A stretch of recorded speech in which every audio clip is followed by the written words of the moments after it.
Melissa Dealey here, back for day 6 of my series on supplements. And last time I talked about supplements that you might need for the short term. And today I'm talking about supplements that you might need for the longer term and why you might need any supplements for the longer term. So in one of the earlier sessions this month, I talked about the fact that our soil is overused and deficient in minerals, and therefore those minerals are not getting into our food, which is one reason that we might be needing certain supplements for the longer term, is simply based on what we are getting through our food versus the daily requirements for vitamins and minerals that are needed. And be warned that the daily requirements on the side of a vitamin bottle were set back in like the 1920s, when it was set in order to prevent us from getting scurvy, as opposed to being set at a level for optimal human health. And so those levels are actually quite low. And for health optimization, you actually do need more than what the RDA on the vitamin bottle says. And so when we are deficient, then we are going to be needing supplements to boost our level within our body on an ongoing basis if we're just not getting it through our food. And one example of that is omega-3s. Our body wants to have omega-3s and omega-6s in balance. And it's very easy to get omega-6s through our food, and they're particularly high in our processed foods. And it's much harder to get omega-3s through our food. Now, these are both essential fatty acids, and they're called essential because our body doesn't make them. So we have to get them through our food sources. Ideally, that ratio should be 3-to-1, omega-6s to omega-3s. But the average North American diet right now has us sitting at around 18-to-1. And omega-6s are highly inflammatory, and omega-3s are the anti-inflammatory. So we want them to be in better balance, closer to that 3-to-1 mark. And so if you're not getting enough omega-3s, but you're getting lots of omega-6s, you're going to be out of balance. And simply because it's so easy to get the omega-6s, we need to supplement. If you're not, there's certain fatty fishes that are very good at giving you omega-3s, but you need to eat a lot of them. Some examples of those are mackerel, wild salmon, trout, sardines. And as I said, you need to be eating those minimum 3 to 4 times a week in order to be getting your omega-3 levels up to where they should be. And this was really interesting for me because I did a lab test on this recently, and I do supplement with omega-3s every day. And I also use chia seeds and flax seeds and hemp seeds in my smoothie 5 days a week. And I also eat a lot of wild salmon at least twice a week. Because of living on the west coast of BC, it's easy to get. And when I did the lab test, my scores were not yet optimal. They were not far off, and they were better than most, but they were not yet optimal. And so that was really a bit of an aha for me as to just how much we need to supplement with omega-3 to counter those omega-6s that are getting into our diet so easily, even when we're trying to eat a clean diet. So that's one that we very often have people take for the rest of their life because it is so needed, and it's so helpful for brain health and for anti-inflammatory, obviously, but also for cellular tissue health and hair and nail health, heart health. It just has so many benefits that you really want to be optimizing your omega-3s. And in fact, when you bring this ratio into balance, it lowers your risk of sudden death by cardiovascular disease by 90%. So that's something really easy to do when we lab test and see exactly where you're at, and do you need more EPA or DHA within your omega-3s, because there are different types.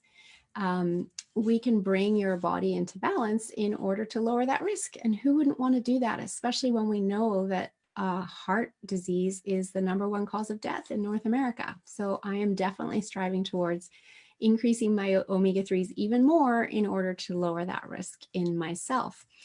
And most people, it's 80% of people, are deficient in their omega-3 levels. So something to think about. Some other reasons where we might be bringing in longer term supplement usage are when people are on a plant-based diet. They just might not be getting enough protein. They might not be getting enough B12. There's certain minerals and vitamins that they might be missing, even though they're doing really well on that plant-based diet and they choose to eat that way because they feel awesome. There's still some things that they may not be getting, and therefore supplementing them is going to be very beneficial to them. Also, someone who has a higher output life in terms of their energy level or working hard, a laborer, for example, a tree planter, those people are going to need more because they're going to be burning through their body's supplies of vitamins and minerals. So they're going to need to be supporting their body in order to support that high level of output, as well as what is your lifestyle? What is your sleep like? What is your stress like? Because being stuck in a state of chronic stress, which I've talked about many times, also results in us burning through much needed vitamins and minerals in our body. And we need to then be putting them back in order to help us better cope with our stress levels and not leave us completely depleted. And then, of course, there's also ongoing genetic factors that might have some people deficient in some vitamins and minerals more than others. So some other vitamins that can be used over the long term: magnesium. Magnesium is needed in over 300 cellular functions of the body. It's really important. And again, over 80% of North Americans are deficient.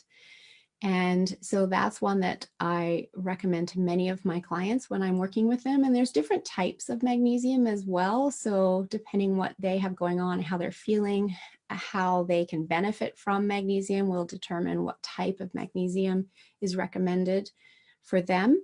Another vitamin that's really important, and this depends where you live, but vitamin D. And if you're living in the northern part of the US and all of Canada and the northern part of Europe, you're just not getting enough natural daylight on your skin throughout the year for you to be sufficient in your vitamin D levels. And vitamin D is really important for boosting our immune system and also for brain health. And obviously we do get it naturally through the sun, but it means we have to be exposed to the sun and we have to be exposed for enough hours of the day. And so I'm obviously super fair, and being exposed for many hours of the day could also result in sunburn. And so I have to be careful. And so I do supplement with vitamin D, and I was supplementing at 4,000 IUs a day. And in September of 2019, I got tested and my vitamin D levels were between 50 and 70, which is optimal. And my doctor was actually quite surprised because she said she never sees that. And why were my levels optimal? And I said, because I supplement. And then come spring of 2020, we're in COVID, we had beautiful weather. I was trying to get out and walk every day and be out in the sun, and it was warm weather. I decided, oh, I'm getting more time outside. Maybe I'll lower that down to 2,000 IUs a day. And then I did another retest with a lab that I did in August, which was also testing hormones and other things. And my vitamin D level had dropped slightly to 45. So I was just outside that optimal range. And it was interesting that in such a short amount of time of lowering my dose that I dropped out of that optimal range. So of course, I increased back to 4,000 IUs again, realizing that really where I live and for my skin color and the amount of time I spend outdoors on any given weekday anyway, is not enough, and I need to supplement. And it's something that's so easy to supplement with, that you can buy vitamin D at your local health food store and just put 4 drops under your tongue. It doesn't taste like anything, easy to do, and so beneficial to boosting your immune system, which everyone wants to do right now, as well as to brain health and overall health. So that's another one. Digestive enzymes are one that some people may need for the longer term and maybe not in your youth and young adult years. But as we age, our stomach just naturally produces less hydrochloric acid for breaking down food, which makes it harder in our senior years to be breaking down food. And so that's a time when seniors might be needing to supplement with digestive enzymes to help the breakdown of food so that they are actually benefiting from the vitamins, minerals, and nutrients in that food because it's getting broken down properly. So those are some examples of vitamins and minerals that I recommend that people take for a longer term, and some reasons why you might want to be taking them for a longer term. And as I've mentioned in previous videos before, I do have access to a number of functional medicine labs, and one in particular is a little snippet of hair from the back of your neck, which will allow us to determine your mineral levels and see where you might be deficient, and even more importantly, where your minerals might be out of balance, because zinc and copper need to be in balance, sodium and magnesium need to be in balance, etc., etc. There's many balances that we look for, and of course the body always wants to be in balance. So it isn't enough just to assume I'm deficient and take more of some of these. We need to take them in balance to other minerals. And so that's why the lab testing is really helpful. And there's another lab that looks at vitamin deficiencies as well, particularly the B vitamins and vitamin C, to see where you're at, and again, allow you to customize which vitamins you're adding to your regimen in order to boost your body's intake and have you moving into a place of health optimization. So I wanted to share that with you. I'll be back in a couple days for the next edition of my supplement series, and I hope you're finding this information helpful. And if you have any questions, please drop them in the comment box below. Thank you very much.